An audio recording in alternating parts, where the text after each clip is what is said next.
Hey guys, welcome back to another video. We're going to recap the Saturday footy games. I didn't get a video out yesterday for Friday's recap, so apologies for that. So I won't go over those games, but I'll have a little bit of a rant. You're probably lucky that video didn't come out. That was the most frustrating watch I've ever had in fantasy on Friday night, I reckon. Just everything that went wrong that could have possibly gone wrong. I will have a couple of minutes of ranting time here, so apologies, but just skip a couple of minutes if you don't want to hear me whinge.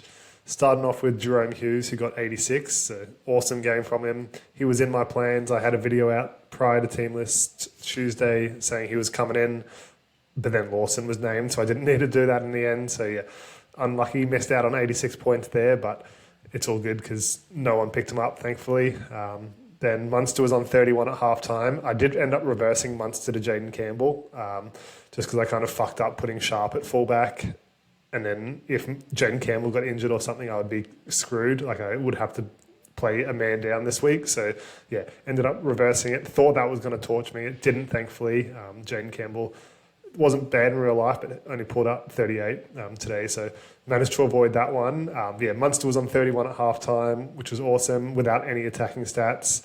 Then didn't do anything for the next 15 minutes. Ended up pulling a 51, which was fine, but just annoying when they scored 6 tries, didn't even get a try assist. That's fine, like that wasn't too bad. Drinkwater was on 60 after 50 minutes, so absolutely awesome. In a side's getting pumped as well. And then ended up getting -4 for the remaining 30 minutes. So that was a bit annoying as well. Like not a bad score, like I'll absolutely take that every day of the week, but just annoying in the circumstances that you're getting -4 across 30 minutes. So yeah, that was a bit annoying. Then they both ended up down dating after the game. So I was like, oh, of course they did. Then into the Dragons game. So the night continued. Couchman totally fine with a 54. Cook was on 0 after like 17 minutes. And I was like, classic. I've like raved about him. And then he moved to centre for the rest of the game. Ended up saving his score. So I was actually really happy that he got a 28 in the end. He was on 32. Again, Toby Couchman and Damien Cook both down dated. So I had 4 out of 4 down dates as well, just to ruin my night at the end. Like a 28's fine given he played at centre the whole game and was on 0 before that. So I'll take that. But like straight away, Herbie Farnworth scored a try, the first try of the game, and then Cartol was going off, the 2 big guys I don't own. And then they were on massive scores at halftime after like 50 minutes. And so, but then like for 20 or 30 minutes, they weren't doing anything. And Damien Cook ended up like saving his score a little bit. There was a time Herbie Farnworth dropped it when he was going to make a line break and probably get a try assist. And then that turned into a Damien Cook try assist. And I was like, yes, sweet as, like things are finally going my way. And there was like a minute left in the game. And I was like, sweet, like I'd kind of started to calm down at that point after I was just angry for like 3 hours straight. And then with literally like 20 seconds to go, Herbie scores a try. It was only like 12 points or something, but it was just hilarious. Like I was so angry. And then coming through like all 4 down dated and stuff. And then Lawson ended up getting a 15 as well, which is shocking, but I didn't play him. Chewy Pilotu's injured, so I think he saves that spot. So, but it was just an annoying night. I'm laughing about it, like it's chill, it's fucking fantasy, like who cares? But just wanted to do a little bit of a rant. But then it started with Nico Hines today, who was on -1 after 35 minutes. So I was like, oh, this is going to be a frustrating night again, but nah, it was all good in the end. That's my rant, yeah. Should I leave a timestamp so you guys can skip that shit? Because there's no need for that in a video, but it's funny, I reckon. So having a disastrous round. I'm about 40 below par. Because I played 11 players, so 567 compared to 607. But I also don't have Cleary, whereas a lot of people do, and I have Tallis Duncan. So yeah, I think it's going to be a shocking round for me. Not too concerned, like it is what it is. Everyone's due a bad round, so yeah, just pull through. Lucky to avoid Jaden Campbell in the end, which was good. A lot of people picked him up in the end. Like 27.9%. So yeah, he was a great pickup. If he did, like there's nothing wrong with it. I would have done it if I could. Well, I could have, but I could have also done it for Tamale in the end, but I just thought that's a bit rash. Like if I wasn't going to do it for Munster, I'm not going to do it for Tamale. Still really wanted him. If you picked him up, no issues there. He didn't look bad in real life. Like he did all the things he wanted to do. The Broncos just dominated the game. So yeah, you can't expect a monster score in that sort of game. You would have liked to see a bit more. And I actually do think he down dates a little bit. He was on 38, but he missed like 6 tackles. He missed a tackle in the first try, like a clear-cut one, and never got a missed tackle there. And then had another one during the game that got reverted back into a nothing play. And then there was one other one, I think. So, yeah, potentially looking at a down date. He should pick up an offload, which he definitely got one as well. So the scores are a bit weird, but yeah, I'd say it's not looking good if he did pick up Jaden Campbell this week, but totally fine for next week. He's just going to lose a bit of money. And then Nathan Lawson, 44.8% picked up. That is crazy to me. I did think he was a good option. I thought he was the best cashy available. I assume people just did it as a cash down more than anything because he was the cheapest of those cashies, and honestly, he was probably one of the best as well. So disappointing score. He actually looked okay in real life. The Dragons got absolutely pumped, so he had a few errors and stuff like that. Speaking of errors, Drinkwater had minus 18 in negative stats as well, which is crazy. Just had a few simple errors, just getting attacked straight after he caught the ball and stuff like that. So nothing you can really do. I think he keeps his spot with Tuipulotu injured, and like their season's going nowhere, most likely. So they may as well blood their youth. I think if King Tongi is still in the team, Nathan Lawson should still be in the team moving forward. Then Toby Couchman, the most picked up. That makes a ton of sense. A 54 in that sort of game is totally fine. None of these top guys really set the world on fire. Obviously, Damien Cook as well. So, yeah, a bit disappointing week for all those top pickups. But, yeah, it's just one of those rounds, I guess. Hosking still super dropped at 22.7%. And Payne Haas got to 8.7%. So, yeah, this is the past scores. If anyone is wanting to track at home how they're doing. So, yellow is without their captain played. Blue is with their captain played. So, yeah, most people are captaining Terrell May. That's the average trades left. So, yeah, it's very low now. I think I've got 14. Yeah, 14. So, a little bit above par there. But yeah, that's about it. I'll get into the 2 games recap. First game, Sharks versus the Wars. Wars looked really good. I think that's like their most wins in New South Wales or Sydney ever in a season, or for a long time anyway. And it's, only round 14. So, yeah, they're having a crazy season. Their points difference was like 5 heading into this game, and they were second or third on the ladder. So they've really boosted that one out, which is good to see. And, yeah, they just kept going on with it. The Sharkies' attack looks terrible. I have Nico Hines, so I'm watching like where he is and stuff. And, yeah, he was getting so frustrated with Blake Brayley for not getting an early ball down the short side and stuff a few times. And, yeah, apart from that, they're just, like, one-out plays. Every time on fifth, he just does that short pass to, like, Britton Nikora or one of their centres, and that's about it. So, yeah, really disappointed. I'd be worried if you were a Sharks fan, but, I mean, they'll bounce back. But, yeah, just not great signs at the moment. Cam McInnes pumped out a 53 in 58 minutes. He did have a HIA, and then came back on after that. So that probably actually boosted his minutes. It's funny, if you get a HIA at the right time, it's actually can be a good thing for fantasy. Like that one was, 10 minutes before the half or something? I think 8 minutes. So it means he doesn't take the full 15 minutes off and then comes back on straight away. So, yeah, it's a funny one, but it can actually be good for you. And it seemed like one of those games where his minutes were up because of it. Score wasn't terrible. Like a 53 is fine. It's about where you'd expect from him. There was a big talk between AFB or McInnes prior to round 12, and yeah, they both pumped out very respectable scores here and very similar scores. They just do it very different ways as well. So yeah, AFB with a 52, 64 minutes is great. Like that's a really good sign. That's all you want to see from AFB. Like as an owner or non-owner, just leave alone the fantasy score. Like you know where he's going to average roughly. But the minutes were the big concern as to why he wasn't a great pickup earlier in the year. But if he's going to play 60 plus every game, then he's a surefire pickup. It's a little bit late now that it's coming into round 15, but yeah, like the minutes are the big thing for him. And if he's playing them, then awesome. Teague Wilton in his first game back, 47. Yeah, pretty much did that all through base, even with 8 missed tackles. Still, yeah, that's a really good score. Couple of offloads, 45 tackles. It's good to see.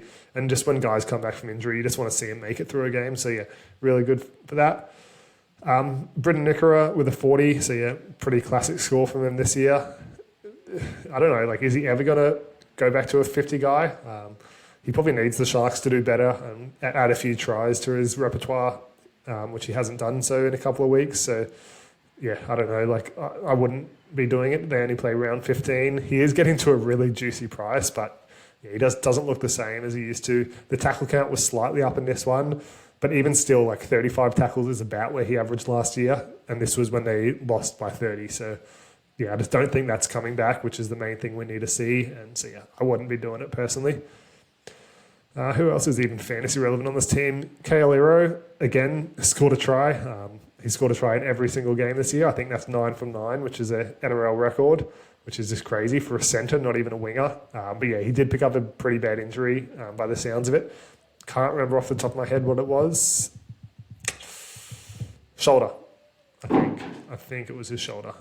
Yeah, it didn't look great. I can't remember what NRL physio said, but yeah, if you do own him, he's looking like he's probably a sell at this stage. There's just better centres out there with better coverage now if he is going to miss a couple of weeks.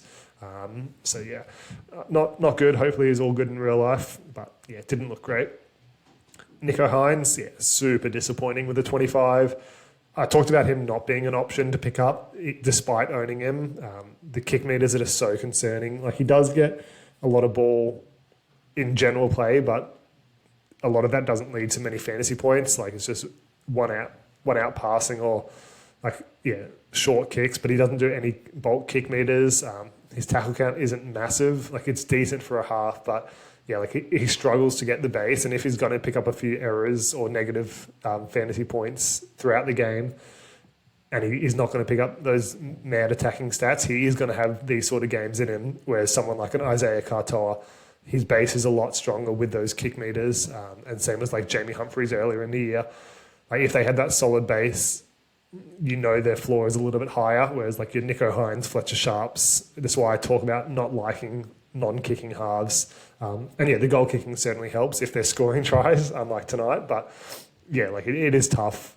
They are going to have these sort of games in them, and he doesn't look like he's going to have those massive games this year. Like, he's not running the ball a ton. Like, 70 metres is about average for this year, where it has been 110, 120, 130 in previous years. So yeah, that's down, which means his tackle breaks, offloads are going to be down a little bit. So yeah, I don't love him as an option, especially coming into round 15, but he is going to get to a really cheap price at some stage where he might be. I still think he's going to be in the top 5 halves by end of year, but I definitely have Isaiah Katoa above him, and there's a few other guys. Also news, Cherry Evans, it sounds like he's been dropped. Apparently News Corp got the scoop. So he's been dropped from Origin 2.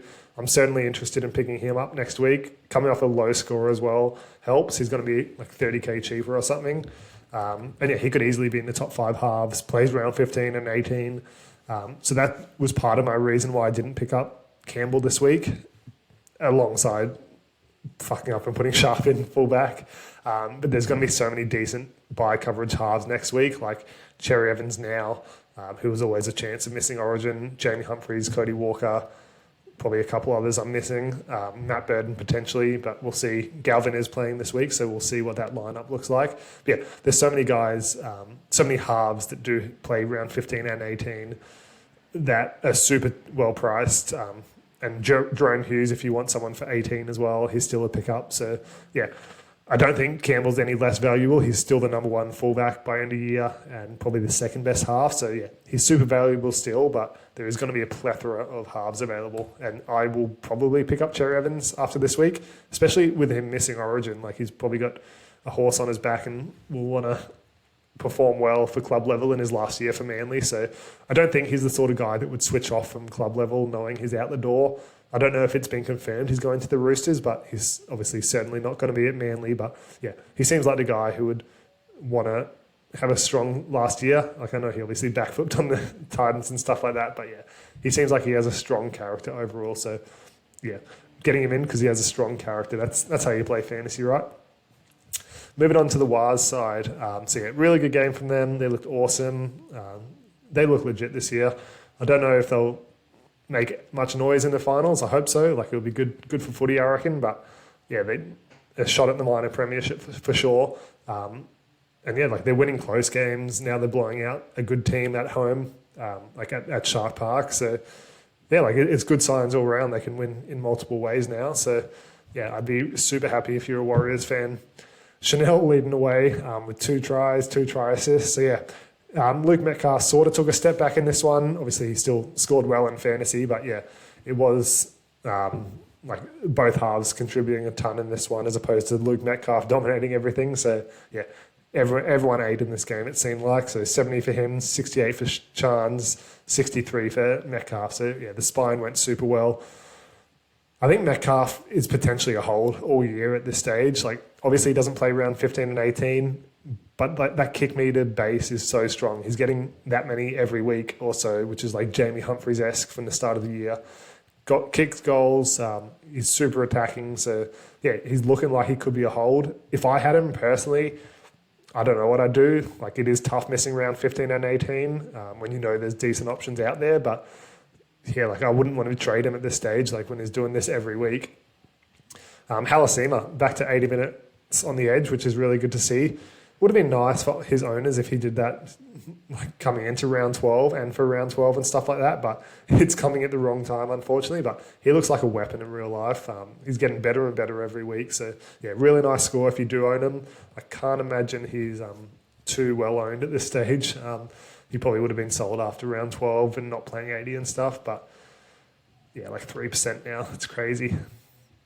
Aaron Clark, pretty standard game from him. The minutes were a bit lower, but it was a blowout. I think he came off with 10 minutes to go or something. So yeah, give him a rest. Same as Jazz. Like, they've been doing so much work. You just give him a rest when you can. 56 and 50 minutes is really good points per minute still. Had a few offloads, not too many negatives. So yeah, really solid there. And yeah, he just keeps on firing. There is like rumours Terrell May's out. NRL Physio even talked about it, but I think it was like the photo he posted was obviously a mock post from like an anonymous in some stupid group. But yeah, I think it's unfounded. I hope he's playing because Aaron Clark only got a 55 because I don't really worry about my vice captain too much. I would have had it on Haas, but I wasn't sure if I was going to trade him. Like, he was always an option. So probably could have done it on Koloamatangi, but yeah, I don't worry too much. But hopefully he is playing because 55 isn't great. The Fish with 52 with a try. So yeah, minutes are down still. 50 is actually not too bad for him. You want to probably see it about 55, but his PPM is strong. But 34 tackles as well. It's weird he didn't have a bigger score even with a try. But I don't think he's super fantasy relevant. Maybe if they didn't play the buys. Sorry, if they played one at 15 or 18, because he is getting cheaper in price, but yeah, just you can't really look at any Warriors at this stage with their buy schedule. Sam Healy, not a fantasy option, but he was really good in real life. He started the game. I missed what happened to Wade Egan. I was out and about today and then literally got home with 5 minutes left and saw Wade Egan on the bench. So yeah, didn't even check team list. Not sure what happened. Didn't see anything from NRL Physio, but hopefully he's all good. I did think he was a sell anyway, but yeah, don't know what injury he is. But Sam Healy ended up starting. And yeah, he looked really good. He's going for so many darts out of dummy half and usually breaking a tackle each time. So he looks like a really good real good NRL player down the track, but it'll be hard for him to get the minutes this year. That's about it from that game. No one else super fantasy relevant, obviously given their bye schedule, and no one really from the Sharks. But yeah, that's it. We'll go on to the next game and another blowout, another 30 points blowout. So yeah, Broncos look good from the get-go. First set, it's like second play, Reece Walsh dumps like a 30-metre pass to his left. And yeah, it was his first game back, and they do look like a different side with him back, for better or for worse. Like, obviously at the start of the season, they were struggling a little bit. Haven't done much better with him anymore, but yeah, he was having a really tough start to the season. And yeah, they do like look like they have more confidence with him. They were donning their new mental health jerseys, and it was Adam Reynolds' 300th game. So a few factors going their way. Yeah, it was pretty expected to have a nice win here. But yeah, they looked really good from the get-go. Tony Staggs, he was a man on a mission as well early on. He was a bit quiet in the second half, but 63 is good. I don't think he's fantasy relevant. Obviously, they play 18, not 15. Yeah, what's his price at? Because he's someone I paid no attention to. Yeah, not fantasy relevant. Average, 37 last year and price about that. So, yeah, price at 35. No interest, but, yeah, really good game from him. Payne Haas. So, yeah, obviously he was a big talk, point of discussion this week. If you knew you were getting a 62 from him, would you have kept him? Probably not. He's going to lose 40K or so now and, yeah, went below his average in 67 minutes. Like, that's pretty crazy. if I knew he was playing 67 minutes, I absolutely would have held him because you'd expect probably a 75, 80. I mean, and this is the sort of game, like if you're not involved in the tries, you're going to struggle because there's a lot of tries. And they dominated possession, but 145 meters gained in 67 minutes when you dominate possession is a bit strange. Only 3 tackle breaks. So yeah, 62 is probably a bit less than I would have hoped. Keeping him, it probably makes him more of a sell next week if you need to, because if he's doing this in a non-origin affected game, not backing up with high minutes, then yeah, maybe he was a little bit overpriced in general. So yeah, you probably could look to sell now. I think I'm going to keep just because I don't need to use him for anything unless I wanted to get like 4 guns in. But I'm already at 13, I think, or maybe 12 since I didn't get Campbell. So yeah, I will probably sell. But yeah, it's a bit disappointing of a score if you did keep him like most people did. So yeah, very close. If you got a 70, you're probably happy to keep him. But yeah, a little bit disappointing. Paddy Carrigan with a 56, not super fantasy relevant. Brendan Piacora, yeah, I know. The man, the myth, the legend. People love him at the start of every season. They always fall for that trap, but yeah, he's finally had a good game. Reece Walsh, he looked good in real life. He was on like 25 with 60 after 65 minutes, and then he looked to like pick up a knee injury, like he sort of tweaked it. NRL physio said it's all good. I think he said PCL, so it's just going to be sore, but he should be right to play. And then scored 2 tries straight after that to boost his score to 49. So I don't think too many people picked him up this week. But yeah, he looked good in real life. If he misses Origin, maybe you can look to pick him up in round 16. They do have a bye anyway, which is good, so that he'll get more time to rest his knee. Honestly, in that game, he looked better than Pong has looked for a long time. So wouldn't be surprised to see Walshy make the Origin team. Wouldn't be surprised to see Ponga dropped. And yeah, maybe Pong is an option now as well, but he also doesn't look great with his ankle injury. NRL physio came out and said something about it pre-game that he was in no doubt, like he was always going to play, but yeah, they were concerned about it a little bit. And he did tweak it at one stage, but looked pretty healthy apart from that. But yeah, I don't know. Like I think Reece Walsh potentially makes it. I don't know if 1 week's enough data for Billy, but yeah, he looked better. So I think whoever misses out on that might be a worth pick up at a cheaper price. But yeah, they're risky ones. Karapani with a 47. He did score 2 tries. So what's he even priced at? I don't know how many games he's played. 270. So yeah, maybe he would have been a nice cash out if we knew he was playing.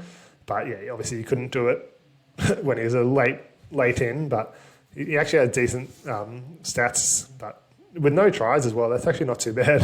A lot of those were at centre though, and he did play on the wing. But yeah, good to see him get a double. Who else in this team? Yeah, Ezra Mam disappointing again. If you were looking to pick him up last week, he wasn't picked up much in the top teams, but I think he was picked up like by 2 to 3% overall. But yeah, that's about it from that side of things. No one else super fantasy relevant. Maybe the Broncos start to become more relevant coming into round 18, but I don't know who else you'd pick up apart from maybe a Walsh. Reynolds, yeah, probably not. He was a little bit of interest at the start of the year when he was on fire, but yeah, not anymore. Bo Fermor leading the charge with 52. That's sort of a sign of how the game went. He was looking on track for like a 60, 65, which I would have been stoked about because, yeah, I'm having a really down round and he's not actually owned by too many people, which is surprising, but he does play Origin. He was really solid. He had a couple of offloads, which we don't usually see from him. It just sort of died off towards the end. There were a few tries late, which sort of stalled scoring for everyone. So, yeah, a 52 is fine. He hasn't been great recently. He's only owned by less than 20%. Yeah, like he hasn't been shocking by any means, but yeah, just sort of pumping around the 45 to 55 mark. So if he gets another big attacking game, then we know how good his ceiling can be.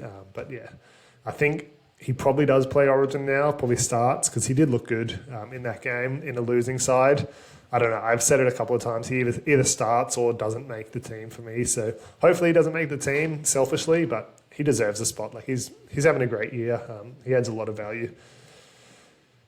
Tino with a 41, only 54 minutes. I guess with the game being that sort of scoreline, it was a good one to give him a bit of a rest. He will become sort of fantasy relevant from around 19 onwards. But we do have so many mids this year that are dominant. There's probably not a massive need for him. It might be a bit of a luxury one. He is still very expensive. If he loses a bit more cash during this origin period, that would be great for us.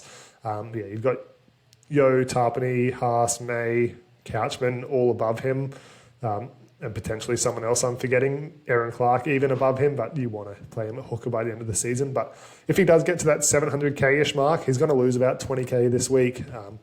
If he is a bit lower coming into round 19, he does become an option, but apart from that, you can probably look to avoid him the whole year. Jaden Campbell, talked about him. 38's disappointing if you did pick up this week. No concerns about it whatsoever. Just wasn't super involved. He was as involved as he can be in a losing side like that, but just didn't get these opportunities too much. Missed 2 of his conversions.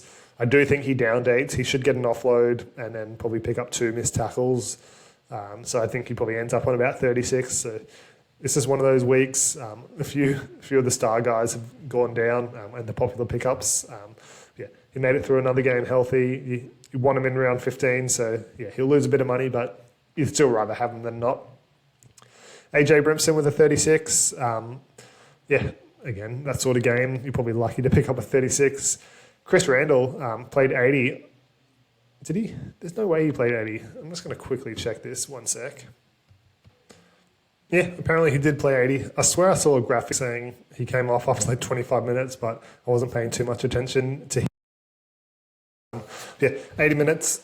Most of that was spent at edge. Then Mullany came and he shifted into hooker. So he actually played less hooker than I thought. Mullany did play more. I thought Mullany probably plays about 45 to 50 at hooker. So those minutes were better. If I had known he was going to play 62, I probably would have, maybe not picked him up, but I would have had certainly more consideration. But still,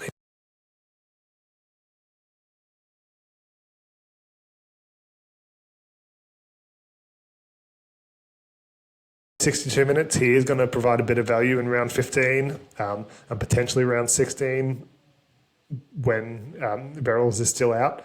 But you probably don't want to play round 16. Maybe he has a little bit of merit in the major buy round. But the split was weird. If you picked up Randall, there were a few people talking about it. You're not in love with that score. I didn't love it anyway. It's a bit of a 3-week rental, same as Mullany. So, a bit disappointing there. No one else really on that side of things, so we'll probably wrap it up there. Hopefully you guys are having a better round than me. It's not going to be disastrous. Like I'm talking like it's the worst round ever. I'm probably going to end up about losing 70 points based on where everyone else is around my rank. So I'll probably shift down to about 4,000th or so, which is disappointing in a round I used 3 trades, but nothing too concerning moving forward. Haven't got any injuries or anything yet, so I'll get over it. Hopefully you guys are having a good round. We'll probably get a video out tomorrow night. We do have a Monday night game this week, the Bulldogs versus the Eels, so we'll have a shorter week next week. I think, there is a game on Thursday, so it's only a 3-day turnaround, so that should be interesting.